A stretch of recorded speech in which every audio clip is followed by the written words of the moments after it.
Good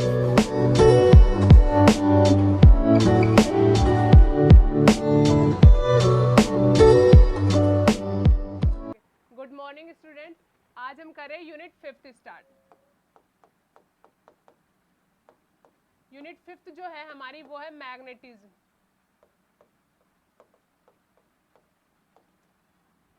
ठीक है, मतलब चुंबकत्व। चुंबक की क्या क्या प्रॉपर्टी होंगी, मैग्नेटिक फील्ड में क्या क्या होगा, वो सब हमें पढ़ने को देखना है। सबसे पहले हम जो पढ़ेंगे इसमें कि क्या होता है मैग्नेट, क्या होती है। मैग्नेट को दो तरीके से बांटा, एक आर्टिफिशियल मैग्नेट, दूसरी क्या हो जाएगी हमारे पास में नेचुरल मैग्नेट। तो नेचुरल मैग्नेट जैसे हम मैग्नेटाइड को इनको बोलते थे। आर्टिफिशियल जो बार मैग्नेट बनाई, होर्सशू मैग्नेट बनाई, पर वो हमारे किसी काम की नहीं है, वो हमसे नहीं पूछता। हमारे जो इसमें सबसे पहला टॉपिक जो स्टार्ट हुआ है वो है बार मैग्नेट, छड़ चुंबक जिसे बोलते हैं, वो हमारे सिलेबस में है। तो हम सबसे पहले पढ़ेंगे बार मैग्नेट।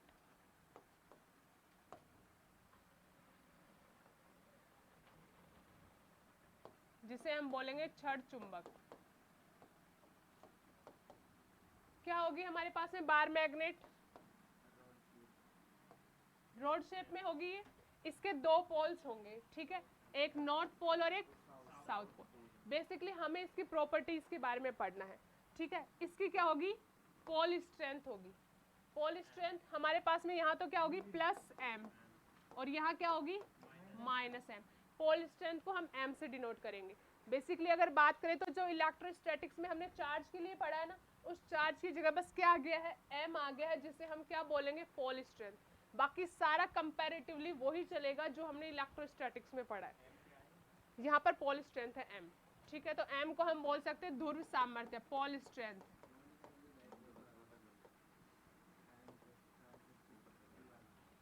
इसकी यूनिट जो होगी हमारे पास में वो होती है एम्पियर इंटू मीटर। ये हमें ध्यान रखनी है। अब यहाँ पर हम जो पढ़ने जा रहे हैं वो पढ़ने जा रहे हैं कि जो हमारे पास में बार मैग्नेट है इसकी प्रॉपर्टीज क्या क्या होंगी। ठीक है, तो बार मैग्नेटिस की प्रॉपर्टीज के बारे में देखते हैं। सबसे पहले जो क्वेश्चन हमारे पास आएगा, बताओ क्या क्या प्रॉपर्टीज होंगी। पहला क्या होगा हमारे पास में, अट्रैक्शन नेचर होगा इसके पास में। जो भी फेरोमैग्नेटिक मटेरियल्स होंगे उनको क्या करती है ये, अट्रैक्ट करती है। जिनके अंदर भी मैग्नेट प्रॉपर्टीज होंगी, जिनके अंदर भी चुंबक का गुण होगा, उनको क्या करेगी, अट्रैक्ट। तो हम इसको बोल सकते हैं अट्रैक्शन नेचर।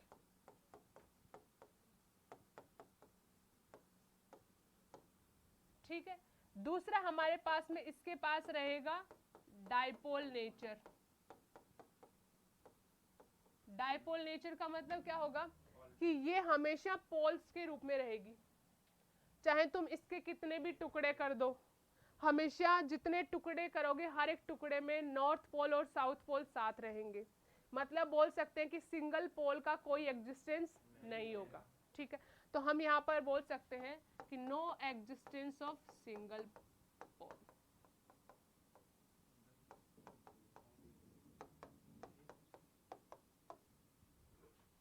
ठीक है, दूसरा हमारे पास में क्या होगा यहाँ पर, अगर तीसरा अगर हम बात करेंगे तो इसके अंदर क्या होगा, विचुंबकन का गुण होगा।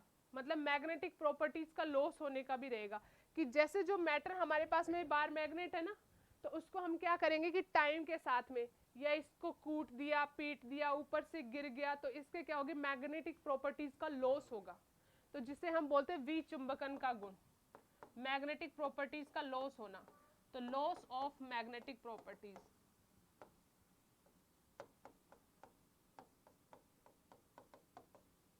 ये अलग अलग डिपेंड करेगा कि भाई क्या हो गया, या तो काफी टाइम हो गया मैग्नेट को, तो टाइम के साथ भी उसकी मैग्नेटिक प्रॉपर्टीज क्या होती जाती है, कम होती जाएंगी। दूसरा अगर हम बात करेंगे कि उसको हम अगर यहाँ पर से हिट कर रहे हैं बार बार, तो भी क्या हो जाएगी, उसकी मैग्नेटिक प्रॉपर्टीज का लॉस होगा। ऊपर से गिर गई, टेम्परेचर के साथ भी होगी, जो हम आगे बात करेंगे क्यूरीज लॉ में, तो क्यूरी वाइस लॉ में तो वो अलग होगा टेम्परेचर का, उसके लिए पर्टिकुलर लॉ पढ़ेंगे हम। तो ये क्या हो जाएगा, इसमें बार मैग्नेट के अंदर क्या होगा, विचुंबकन का गुण भी पाया जाएगा। फिर इसके बाद में अगर हम बात करेंगे तो हम यहाँ पर बोल सकते हैं फोर्थ पॉइंट कि सेम पोल जो होंगे ना, वो सेम पोल क्या करेंगे, रिपेल करेंगे एक दूसरे को। और जो अपोजिट पोल होंगे वो क्या करेंगे, तो वो ही सेम नेचर आ जाएगा अट्रैक्शन का और रिपल्सन का, अट्रैक्शन रिपल्सन। लेकिन ये किसके बीच में होगा, पोल्स के बीच में, तो बिटवीन पोल्स। अब उन पोल्स के बीच में जो अट्रैक्शन और रिपल्सन है उसकी वजह से फोर्स कितना होगा वो हम पढ़ेंगे। तो अभी यहाँ तक का नोट डाउन करो, तो देखते हैं। इस द्विचुंबकन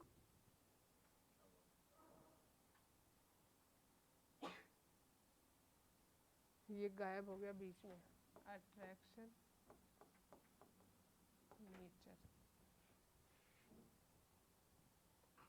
ये क्लोज लूप बनाती है ना। हाँ ये सारे पढ़ेंगे, मैग्नेटिक लाइंस।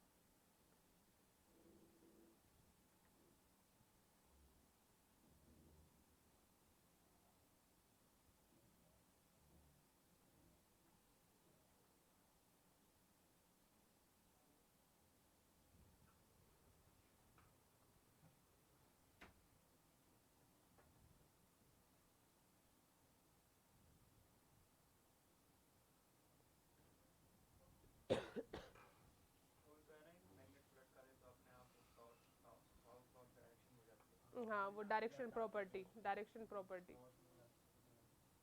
नॉर्थ और साउथ पोल के अंदर आकर के रुकेगी हमेशा।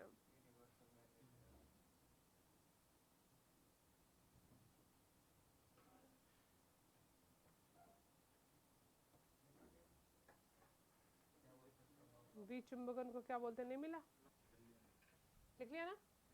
ठीक है, तो नेक्स्ट अभी हम बात करते हैं कि ये फोर्स कितना होगा दोनों पोल्स के बीच में। तो मान लो एक पोल हमने माना यहाँ पर है m1, दूसरा यहाँ पर मान लिया m2, और दोनों के बीच की डिस्टेंस वही कितनी मान ली हमने, r। तो यहाँ पर जो मैग्नेटिक फोर्स होगा दोनों पोल्स के बीच में F, वो किसके प्रोपोर्शनल होगा, वही कूलॉम्स लॉ की तरह सेम चलेगा इलेक्ट्रोस्टैटिक्स में जैसे था, F proportional m1 m2 first, second F proportional distance के स्क्वायर के इनवर्सली प्रोपोर्शनल, तो ये हो गया सेकंड। दोनों को साथ में लिख देंगे तो क्या आ जाएगा, F proportional m1 m2 by r square.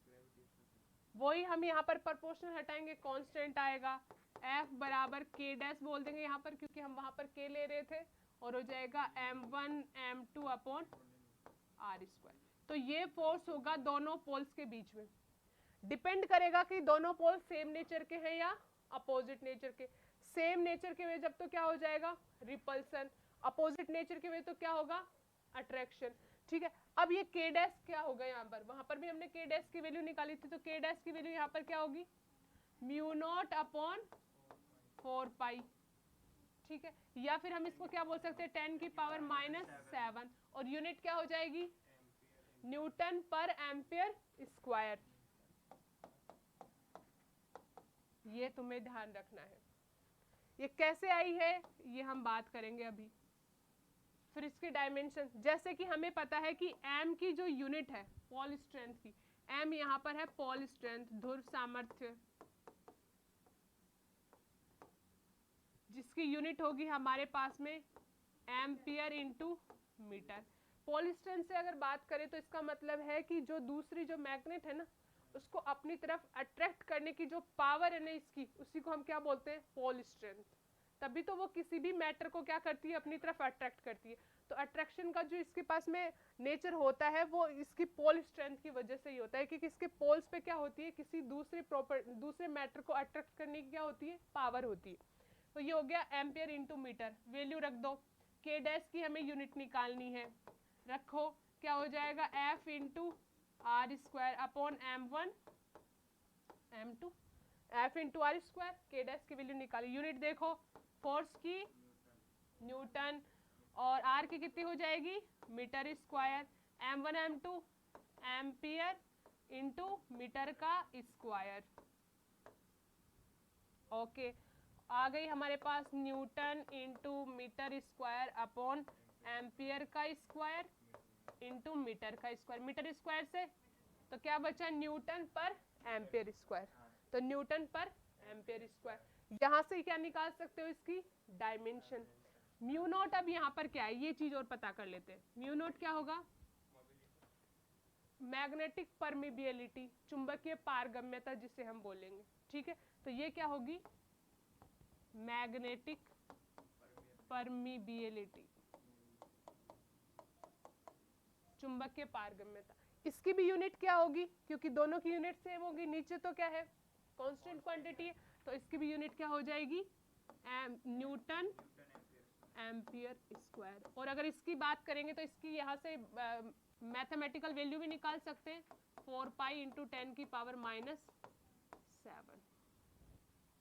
पाई की वैल्यू रख करके निकालना चाहो तो 3.14 रख करके 12 पॉइंट समथिंग कुछ वैल्यू आएगी, वो भी हम निकाल सकते, पर इतना नहीं पूछेगा, हमें सिर्फ 4 पाई इंटू 10 की पावर -7 में ही याद रखना है। तो ये हमारे पास में इनकी वैल्यू हो जाएगी। डायमेंशन के लिए अगर बात करेंगे तो देखो डायमेंशन भी लिख लेते हैं हम, चाहे k डैश की डायमेंशन की बात करें या म्यू नोट की, डायमेंशन सेम आएगी क्योंकि इन दोनों की यूनिट क्या है, सेम है। तो देखो क्या हो जाएगी डायमेंशन, न्यूटन पर एम्पियर स्क्वायर है ना, फोर्स की मैंने कहा हमेशा याद होनी चाहिए dimension, m1 l1 t-2 upon a की कितनी हो जाएगी, बस इतना ही करना है। तो कितनी आ जाएगी, m1 l1 t-2 a-2, ये इसकी डायमेंशन हो जाएगी। बस इतना हमें ध्यान रखना है। तो इसमें से ही आएगा, अगर वो पूछेगा बेसिकली तो या तो k डैश की यूनिट पूछेगा, या फिर इसकी वैल्यू के साथ इसकी यूनिट पूछ सकता है, या फिर म्यू नोट के बारे में पूछ सकता है। बेसिकली ज़्यादा जो चांसेस बनते हैं वो म्यू नोट की वैल्यू पूछने के चांसेस होते हैं, तो हमें ध्यान रखना है। और एक हाँ, इसके साथ ही पोल स्ट्रेंथ की यूनिट जरूर याद रखनी है, एम्पियर इंटू मीटर। ओके, अब नोट डाउन कर लो ये।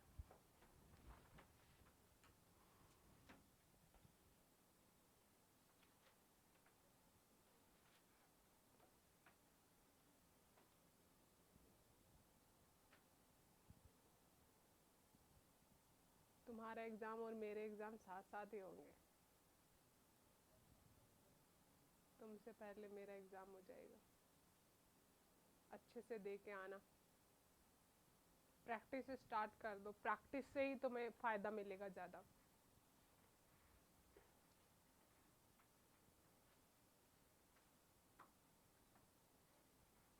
हो गया, अब तो तू ही बचा है।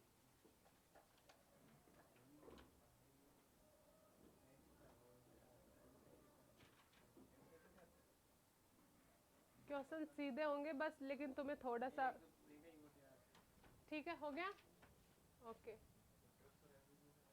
ठीक है। नेक्स्ट हम बात करते हैं अभी मैग्नेटिक फील्ड इंटेंसिटी।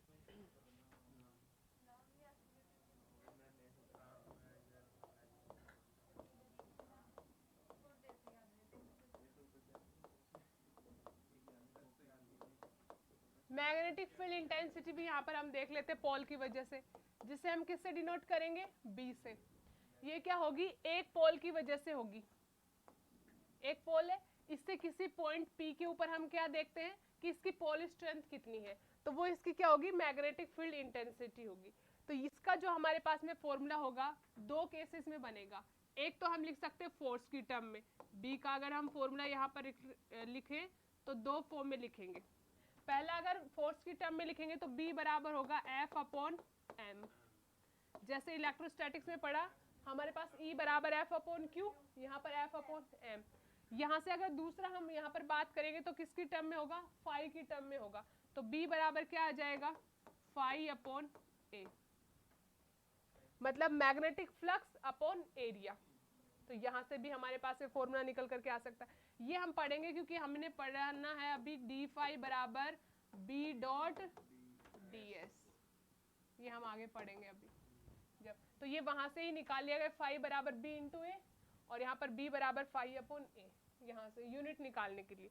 तो बी बराबर अगर एफ अपॉन एम करेंगे तो फॉर्मूला क्या आ जाएगा, हमने अभी पढ़ा एफ का फॉर्मूला हमारे पास क्या था, K m1 m2 upon r square K dash, एक m यहाँ से कैंसिल आउट हो जाएगा क्योंकि एक ही पोल ले रहे हैं, तो हमारे पास में b बराबर क्या आ जाएगा, K dash m upon r square, ये हमारे पास फॉर्मूला आ जाएगा। ये तो खुद ही एक फॉर्मूला है, ठीक है। यूनिट की अगर हम यहाँ पर बात करेंगे तो यूनिट तुम्हें यहाँ पर ध्यान रखनी है, यूनिट जो होगी b की वो निकालेंगे, b बराबर फाई अपॉन ए से, फाई की यूनिट क्या होगी मैग्नेटिक फ्लक्स की, वेबर, तो ये क्या हो जाएगी वेबर पर मीटर स्क्वायर। इसी को हम क्या बोलेंगे टेस्ला। ये कौन सी यूनिट होगी इसकी एमकेएस यूनिट होगी। सीजीएस में अगर पूछ लेता है वो हमारे पास में, तो सीजीएस में इसकी यूनिट होती है यहाँ पर वेबर की तो होती है सीजीएस में मैक्सवेल, और मीटर को किस में लिखते हैं सीजीएस में सेंटीमीटर में, तो मैक्सवेल पर सेंटीमीटर स्क्वायर भी बोल सकते हैं। जैसे इसको टेस्ला बोलते हैं ना वेबर पर मीटर स्क्वायर को, वैसे ही मैक्सवेल पर सेंटीमीटर स्क्वायर को क्या बोलते हैं गॉस।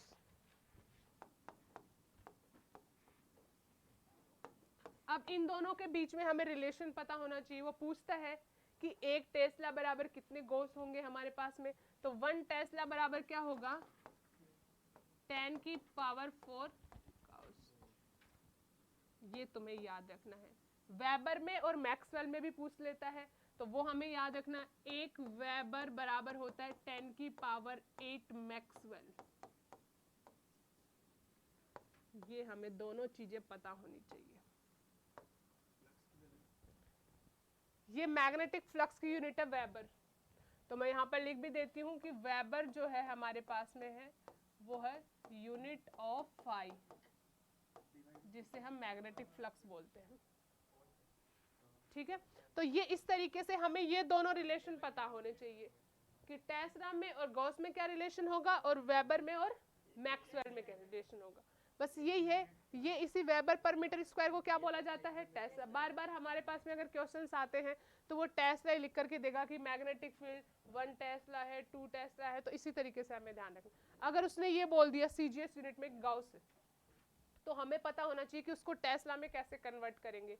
क्या करोगे 10 की पावर -4 से मल्टीप्लाई, भाई ये इसके बराबर है, तो जब इसको यहाँ पर टेस्ला में कन्वर्ट करोगे तो 1 गॉस बराबर क्या हो जाएगा 1 टेस्ला अपॉन 10 की पावर 4। दैट मीन्स क्या होगा 10 की पावर -4 से उसको क्या करना है मल्टीप्लाई करना, तब वो एमकेएस यूनिट में आएगा। तो ये ध्यान रखना पड़ेगा, नोट डाउन कर लो ये। ओह ये कहाँ से कैंसिल आउट हो गया क्या बीडीएस, कौन से वाले एम को, ये ना इधर एम स्मॉल एम, ये पोल स्ट्रेंथ ही एक पोल है ये, एक पोल है। हाँ एक पोल की पोल स्ट्रेंथ है। एक पोल की वजह से कितना ये इंटेंसिटी फील कर रहा है या कितना फोर्स फील कर रहा है, वही उसकी क्या इंटेंसिटी है। ये मेरी उससे हट जाते हैं क्या ये,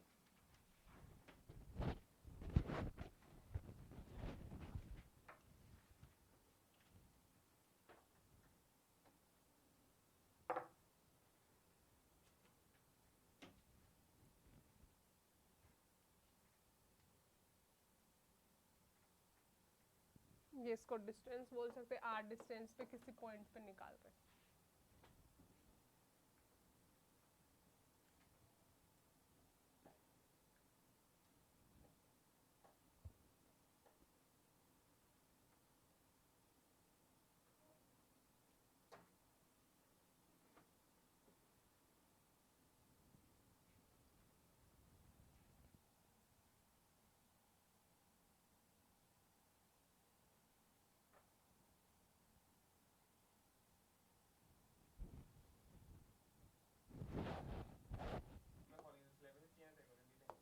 ग्राफ देखो बी और आर में ग्राफ बनाना है, तो मैग्नेटिक फील्ड इंटेंसिटी और डिस्टेंस में कैसा ग्राफ आएगा, बी प्रोपोर्शनल क्या पढ़ा अभी हमने 1/, मतलब डिक्रीजिंग ऑर्डर में आएगा। वेरी गुड, तो हमारे पास में क्या आएगा ग्राफ ऐसा आएगा। सेकंड वो कंफ्यूज करने के लिए देता है हमें, ऐसा ही इलेक्ट्रिक फील्ड के लिए भी दे सकता है बी और 1/r² में। अब बताओ ग्राफ कैसा आएगा, अब स्ट्रेट लाइन आएगा।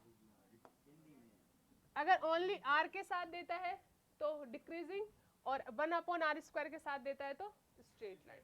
तो ये तुम्हें ध्यान रखना है, ये दोनों यहीं से आएंगे, तो ये हमारा ग्राफ हो जाएगा।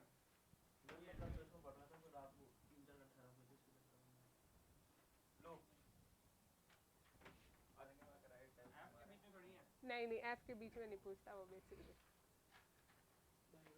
हे भगवान, मैग्नेटिज्म में गॉस मैं तो ये नहीं देखा नहीं, ये तो पोल के देखा तो है ही। अच्छा है, इजी क्वेश्चंस आते हैं।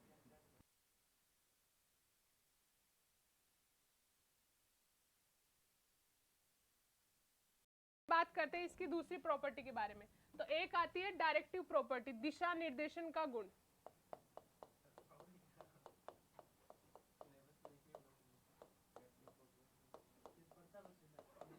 जिसको हम बोलते हैं दिशा निर्देशन का गुण। मतलब कि अगर मैग्नेट को तुम ऐसे बार मैग्नेट को फ्री लटका दोगे तो वो हमेशा नॉर्थ और साउथ पोल्स के बीच में रहेगी। तो ये इसका होता है डायरेक्टिव प्रॉपर्टी होती है, जिससे डायरेक्शन ज्ञात की जाती है। जैसे कंपास लेते थे हम, उसको फ्री छोड़ देते थे तो वो नॉर्थ और साउथ पोल के बीच में ही रहेगा। तो ये हो जाएगा हमारे पास में।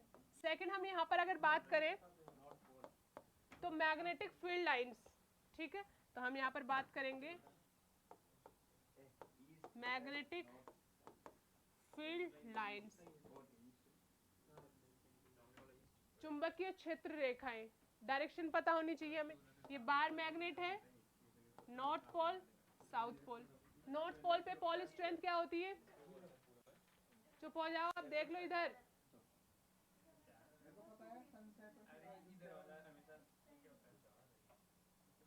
ठीक है, अब इधर समझ लो, बातें मत करो, बाद में डिस्कस करें।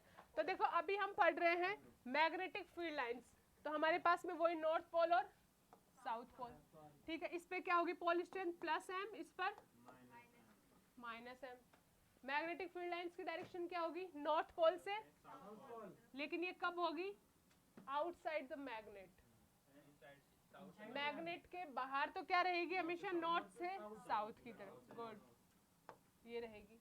लेकिन इनसाइड द मैग्नेट साउथ से, तो दो डायरेक्शन वो पूछ सकता है कि मैग्नेट के अंदर तो क्या डायरेक्शन रहेगी और मैग्नेट के बाहर क्या रहेगी मैग्नेटिक फील्ड लाइंस की डायरेक्शन। तो इस वजह से देखो ये क्या बन गया, एक क्लोज लूप बन गया है। Electric field lines close loop नहीं बना रही थी, लेकिन यहाँ पर ये क्या बनाएंगी? एक क्लोज लूप बनाएंगी। तो पहले तो हम लिखते हैं डायरेक्शन के लिए, इनकी जो डायरेक्शन होगी आउटसाइड द मैग्नेट, ये रहेगी नॉर्थ से साउथ की तरफ, ठीक है। इनसाइड द मैग्नेट ये रहेगी साउथ से नॉर्थ की तरफ। और ये क्या बनाएंगी? Close loop. क्लोज लूप बनाने के साथ में अगर हम यहाँ पर ही पढ़ना चाहें ना, तो गाउस का नियम पढ़ सकते हैं मैग्नेटिक लाइंस के लिए। क्या हो जाएगा हमारे पास में? गाउस का नियम क्या होगा यहाँ पर? डी फाई बराबर B d S. Close loop बनाएंगी ये, तो क्लोज लूप बनाते यहाँ पर जितनी मैग्नेटिक फील्ड लाइंस अंदर जा रही है वो उतनी ही क्या हो रही है? इसी के आ रही, मतलब बाहर निकल ही नहीं रही। क्लोज लूप बना रही है ना, तो वहीं वहीं की वहीं लूप बना रही है। जो नॉर्थ से साउथ की तरफ जा रही है वापस फिर वो क्या कर रही है? साउथ से नॉर्थ की तरफ। फिर यहाँ पर क्या हो रहा है हमारे पास में? नॉर्थ से साउथ की तरफ जा रही है, फिर वापस क्या हो रहा है? साउथ से नॉर्थ की तरफ। तो कोई मैग्नेटिक फील्ड लाइन सरफेस से बाहर ही नहीं आ रही। तो जब मैग्नेटिक फील्ड लाइन सरफेस से बाहर नहीं आ रही तो फ्लक्स कितना हो जाएगा? जीरो। क्योंकि फ्लक्स तो क्या बताता है? Line passing through the surface, जो परपेंडिकुलर बाहर निकलेंगी। तो यहाँ पर डी फाई कितना हो जाएगा हमारे पास में? ओह, पॉइंटर चालू हो गया। तो यहाँ पर डी फाई कितना होगा? अभी भी नहीं चल रहा ये तो।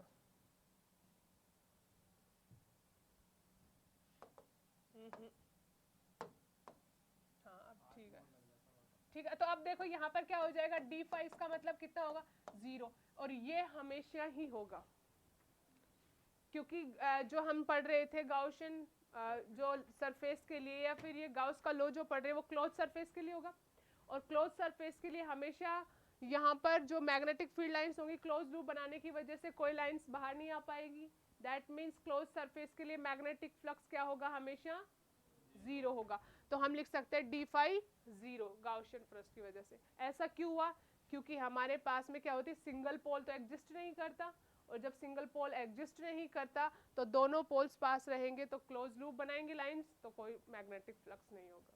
तो ये हमेशा याद रखना है, क्लोज सरफेस के लिए मैग्नेटिक फ्लक्स हमेशा कितना होगा? जीरो। यही गाउस का नियम है मैग्नेट के लिए, बस ये याद रखना है। तो ये बना लो यहाँ पर।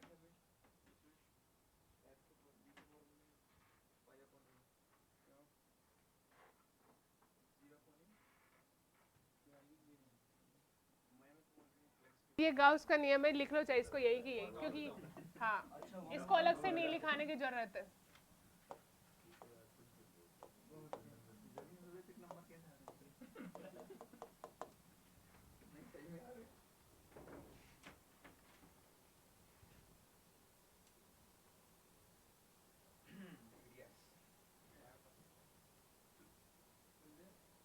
ये तुमको बायो की क्वेश्चन नहीं देता था?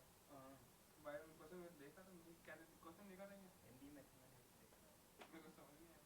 तुमने देखा ही होगा हिंदी वाला में, क्वेश्चन वही थे माइक्रोवेव वाले, वो अलग थे।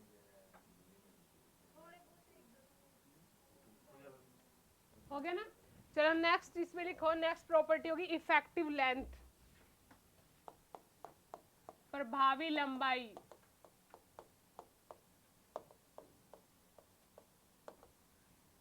इफेक्टिव लेंथ का मतलब यहाँ पर होगा कि ये जो हमारे पास में बार मैग्नेट है ना, इसकी जो लेंथ है ना वो पूरी, रियल लेंथ तो इसकी एल है, लेकिन जो इसकी मेजर की जाती है ना इफेक्टिव लेंथ, जिसे हम बोलेंगे जो हम काम में लेंगे, तो वो इफेक्टिव लेंथ जो होगी वो इसकी रियल लेंथ से क्या होती है, थोड़ी कम होती है। तो इसकी इफेक्टिव लेंथ होगी 5/6 ऑफ रियल लेंथ। दोनों का अगर तुमसे रेशियो पूछता है कि इफेक्टिव अपॉन रियल तो कितना हो जाएगा 5/6, या फिर हम इसको लिख सकते हैं कि एल इफेक्टिव जो होगी वो होगी 5/6 इंटू एल, जो एल रियल में है, ठीक है। या फिर हम बोल सकते हैं कि एल इफेक्टिव अपॉन एल बराबर कितना होगा रेशियो 5/6 का। ये तुम्हें ध्यान है, जो मेजर की जाती है ना वो इसका 6 हिस्से होंगे, उसका 5वां हिस्सा ही मेजर किया जाएगा। मतलब अगर हम एग्जाम्पल के तौर पर देखें तो इफ अगर यहाँ पर देखें कि एल हमारे पास में 6 मीटर है तो एल इफेक्टिव कितनी होगी 5 मीटर ही होगी। ये ध्यान रखना है कि इसकी क्या होती है, थोड़ा सा पोल्स के अंदर से मेजर की जाती है, ठीक है। तो इससे ये ध्यान रखना है, बस वो इतना ही पूछेगा इसमें, या तो रेशियो पूछेगा या फिर ये कि इफेक्टिव लेंथ कितनी होगी। तो जो भी अगर तुम्हें दे दे कि 10 है तो इफेक्टिव लेंथ कितनी होगी, तो उसको मल्टीप्लाई कर देंगे फिर यहाँ पर 5/6 से, तो आंसर आ जाएगा।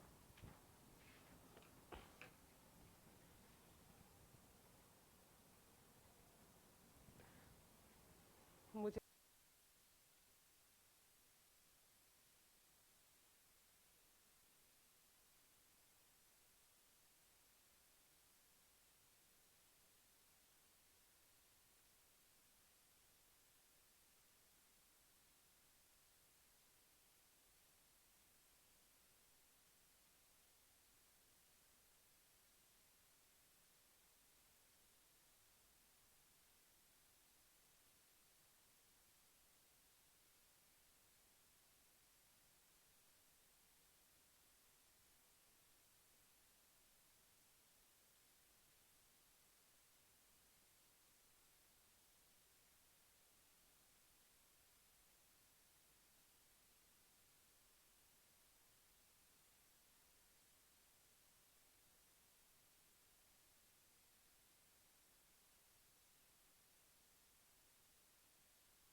देखो नेक्स्ट देखते हैं अभी हम। ये तो हमारे पास में बाहर मैग्नेट की प्रॉपर्टीज हो गई, बस इतना ही हमें ध्यान रखना है, ठीक है। अब इसमें जो हमारे पास में नेक्स्ट है जो इम्पोर्टेंट है इसमें, वो है मैग्नेटिक मोमेंट। इसके बारे में हम थोड़ा सा पहले वाले चैप्टर में पढ़ चुके हैं। मैग्नेटिक मोमेंट या फिर मैग्नेटिक डाइपोल मोमेंट भी बोल सकते हैं इसको। इसको किससे डिनोट करेंगे? एम से। वेक्टर क्वांटिटी है ये, ठीक है। वो यही है हमारे पास में, ये मैग्नेट है, इसके बीच की डिस्टेंस वही 12 मानेंगे हम यहाँ पर। सेम उसी की तरह इलेक्ट्रोस्टैटिक्स की तरह, तो m कितना हो जाएगा? m into 12। एक पॉल के क्या लेंगे? पॉल स्ट्रेंथ का मैग्नीट्यूड इंटू इन दोनों के बीच की डिस्टेंस। बताओ यूनिट क्या हो जाएगी? यूनिट हो जाएगी इसकी कितनी थी? एम्पियर इंटू मीटर, और लेंथ की कितनी हो जाएगी? मीटर। तो यूनिट कितनी हो जाएगी? Ampere into metre square. Dimension क्या हो जाएगी? मीटर की कितनी हो जाएगी? m0, l2, t0 और a1। ये क्या है? वेक्टर क्वांटिटी है। तो वेक्टर क्वांटिटी है तो डायरेक्शन बताओ क्या होगी? इसकी रहेगी -m से +m की तरफ, मतलब साउथ से। ये हमारे पास में रहेगा +m रहता है, ये होता है -m। ये सही कर लेना इसको, s वाला होता है -m। तो क्या रहेगी? साउथ से नॉर्थ की तरफ। साउथ से नॉर्थ होती है हमेशा। ऐसे ही उसमें भी होता था, डायपोल मोमेंट हम P पढ़ते थे ना, वैसे हमारे पास इलेक्ट्रिक फील्ड लाइंस की डायरेक्शन क्या होती है? +q से -q में होती थी। लेकिन डायपोल मोमेंट की डायरेक्शन क्या होती थी? -q से +q। तो वही सेम पोजीशन इसमें। इसमें क्या होगी? वैसे n से s होती है, तो पॉजिटिव से नेगेटिव ही तो हो रही है, तो अब क्या हो जाएगी? नेगेटिव से पॉजिटिव m की डायरेक्शन। तो हम बोल सकते हैं यहाँ पर क्या हो जाएगी? साउथ से नॉर्थ की तरफ ये। या फिर मैंने तुम्हें इसमें पढ़ाया भी था, क्या पढ़ाया था? राइट हैंड थंब रूल से निकाल सकते हैं अगर करंट दे रखी है तो। इसका हमने दूसरा फॉर्मूला भी पढ़ा था, हाँ वही सेम फॉर्मूला। तो दोनों बात एक ही है। m बराबर हमने क्या पढ़ा था? NI, वो फॉर्मूला। तो ये करंट इंटू एरिया, मतलब एम्पियर इंटू मीटर स्क्वायर, एक ही बात है। ये लूप के लिए है, अगर लूप के लिए निकालोगे तो जैसे लूप के लिए निकाला, करंट ऐसे फ्लो हो रही है, तो आई क्या है? एंटी क्लॉकवाइज है। तो राइट हैंड थंब रूल से करंट ऐसे हो रही, तो इसकी डायरेक्शन क्या होगी? ऊपर की तरफ। तो ये हो जाएगा m वेक्टर।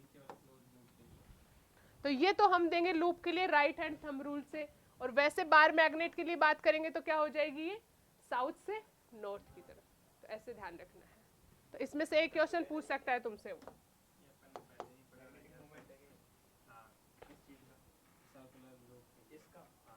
ये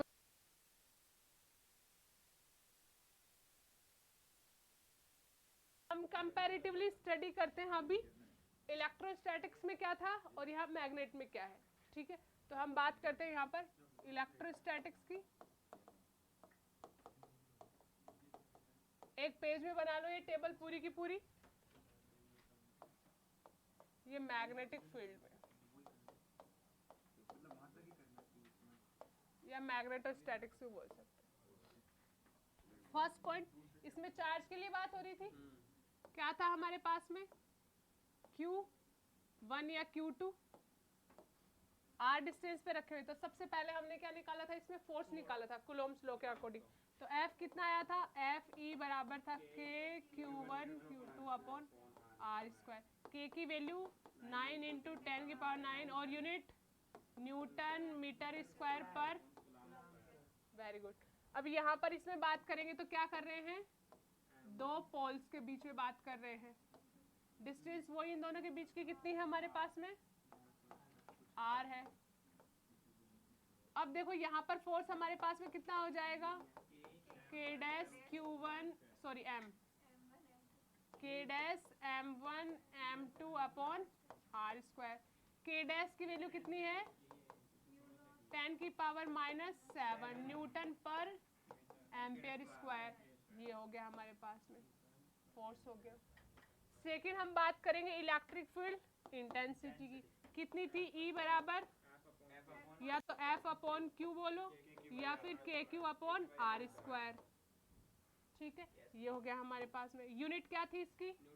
न्यूटन पर कूलम। यहाँ पर बात करेंगे तो क्या हो जाएगा हमारे पास में? B बराबर क्या हो जाएगा? के एम अपॉन आर स्क्वायर बोल सकते हैं, या F अपॉन एम बोल सकते हैं, या फाई अपॉन ए बोल सकते हैं। और इसकी यूनिट कितनी हो जाएगी हमारे पास में? वेबर पर मीटर स्क्वायर या टेस्ला।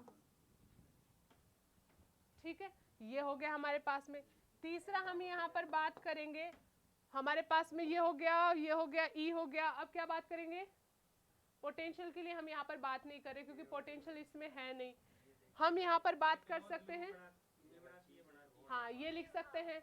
ये क्या नहीं करती? ओपन लूप बनाती। ये हो गया ओपन लूप, क्लोज लूप नहीं बनाती, या फिर ऐसे भी लिख सकते हैं क्लोज लूप नहीं बनेगा यहाँ पर। ये क्या करेगी? क्लोज लूप बनाएगी। डायग्राम बना करके बता सकते हो। ये हो गया एन एस।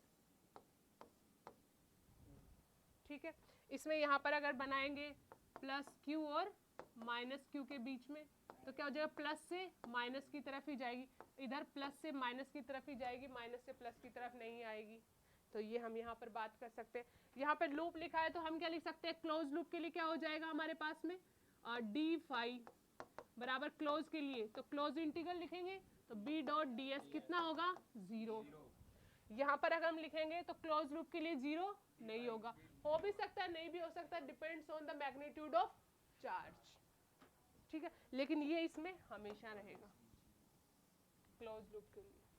ठीक है, तो इस तरीके से प्रॉपर्टी, आगे और भी प्रॉपर्टी लिखेंगे, ये पहले नोट डाउन कर लो। सर तो आगे इधर वही इलेक्ट्रोस्टैटिक्स है, इधर वही मैग्नेटिक फील्ड के लिए बात कर रहे हैं। ओके, यहाँ पर हम बात करेंगे तो फ्लक्स के लिए बात करते हैं। नॉर्मली अगर फ्लक्स के लिए बात करेंगे तो कितना हो जाएगा? डी फाई बराबर E dot d S, E d S cos theta.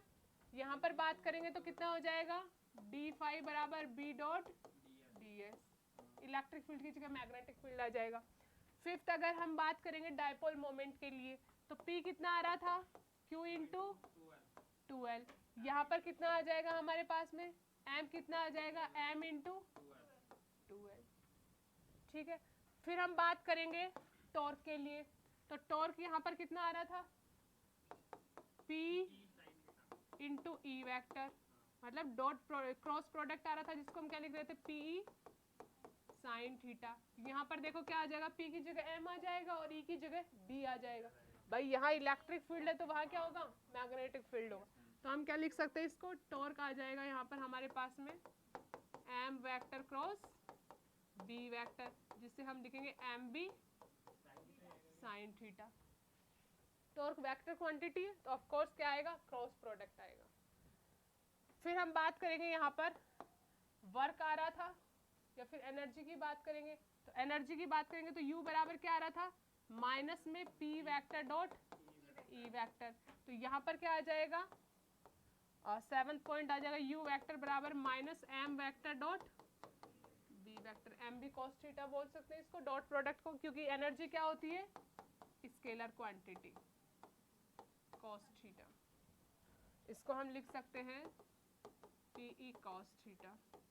Work done कितना हो रहा था θ1 से θ2 तक घुमाने के लिए? बताओ। PE cos θ1 minus cos θ2। तो यहाँ पर कितना हो जाएगा? नहीं, माइनस रहेगा। W बराबर होगा यहाँ पर MB और कितना हो जाए? PE है तो उसकी MB cos θ1 माइनस cos θ2। बस ये हमें याद है। सारा कंपैरेटिवली एक दूसरे के बराबर चल रहा है। बस E की जगह B लिख दो, यहाँ डायपोल मोमेंट P, वहाँ डायपोल मोमेंट M है। बस इतना चेंजेशन है और बाकी कोई भी चेंजेशन नहीं।